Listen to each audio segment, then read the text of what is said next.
Everyone loves a thorough phone review, but sometimes you just want to get down to the nitty-gritty of it. What's there to love and what's there to hate? For that, there's 5 in 5, a video series that details the best and worst of one device. I'm Andrew with MobileBurn.com, and this is the 5 in 5 for the HTC First.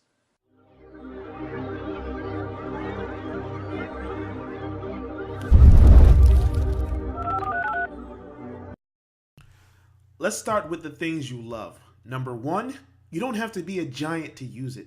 Too many phones today are getting bigger and bigger, and there's hardly anyone making a phone for the people who have reasonable sized hands or just don't want to stretch halfway across the screen just to get to a single button.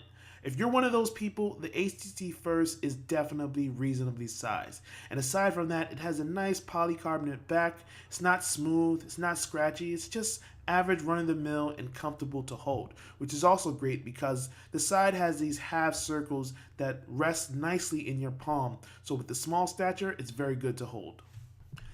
Number 2, that screen. At 4.3 inches with a 720p resolution, the First has far more going for it than any other Android phone at that size. Now, outdoor visibility will be a little hazy, but the colors, the brightness, and the crispness will all make this an incredible display. Number 3, no bloatware. Most Android phones released today have a lot of pre-installed software, but on the HTC First, the only thing you'll see are Facebook, Facebook Messenger, Instagram, My AT&T, and visual voicemail. Other than that, it's crapware free. Number 4, it has dual personalities.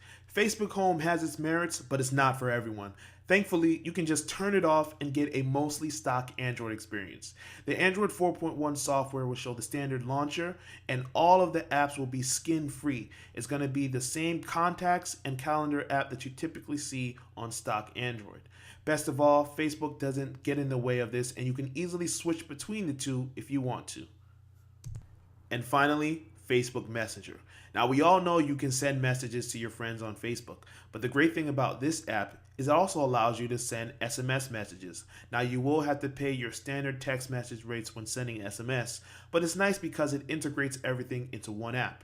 This also allows you to use chat heads, which are little floating reminders that stay on the screen and allow you to switch between conversations in a simple and efficient manner. Now for the 5 things you'll hate. As Charles Barkley would say, this camera is terrible.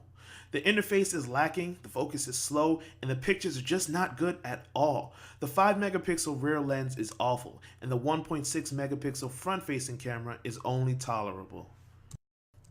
Number 2, the battery leaves something to be desired. Now, to be clear, the battery life on the HTC First is okay, and you can actually get through your day on light to moderate usage, but it only gives you average performance. The integrated battery also means that you can't even buy a replacement to make up for the short lifespan.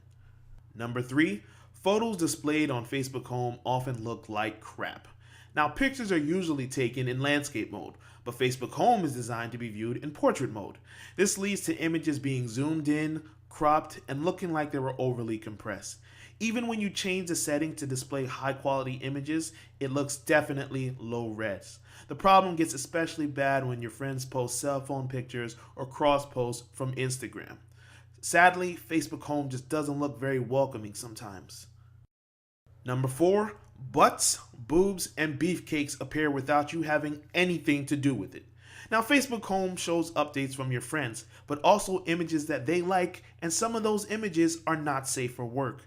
There have been times when the very first thing I see when powering on the phone is a bikini model, a guy with his shirt off in the gym, and just some borderline objectionable material. Now, I'm not a prude, so I personally don't have an issue with this, but this can definitely create some awkward situations when you're using your phone in public. Do you really want to see this type of stuff when you're around your kids, or your grandmother, or just anybody else? Finally, storage is severely limited. The HTC First has only 16 gigabytes of internal memory, but only about 12 gigabytes of that space is actually usable. To make matters worse, there's no chance of expansion because there's no micro SD slot. So whatever you've got to make it fit.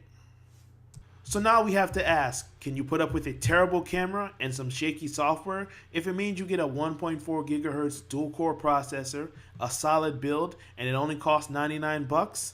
Well, for more information, be sure to follow the link in the description below to see our full review of the HTC First. This is Andrew with MobileBurn.com. Thanks for watching.